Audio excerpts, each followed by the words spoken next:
Hey everybody, Doug at Jam and J Auto and Tire, and today we're going to work on or look at a 2015 Jeep Renegade. And what we found on this car was it has a leaking pinion seal. Now this is the rear differential, so it actually transmits the power to the rear wheels. So what happens is we have your drive shaft coming in from here. This is how we get power back to it. It comes from your transmission. Then it's actually hooked to a thing called a pinion gear. And then inside it there's another gear called the ring gear. And once this drive shaft turns, it turns the pinion, which turns that, and then we get power out to the rear wheels. Okay?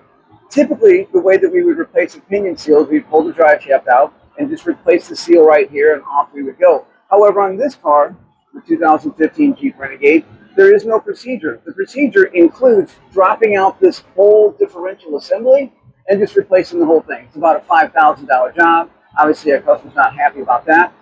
We didn't build this car, design this car, or break this car. But anyway, there's also a special tool required to get a little clip out of here. There's a special tool that holds this drive shaft together. There's a joint here. It's very complex. So this is ridiculous that we actually think we should be replacing the whole differential just to fix this silly little pinion leak. Like I said in the past, when we had to do a pinion seal, it wouldn't be that hard. Pull the drive shaft out, pull the seal out, put a new one, and we're done. But no, not on this one. And just so you know, these little Jeep Renegades, they are made by a company called Stellantis, which owns Chrysler, Dodge, Jeep, Ram. And Stellantis, basically, this is a Fiat rolling around with the Jeep body on it. So be warned. Thank you. Have a great day.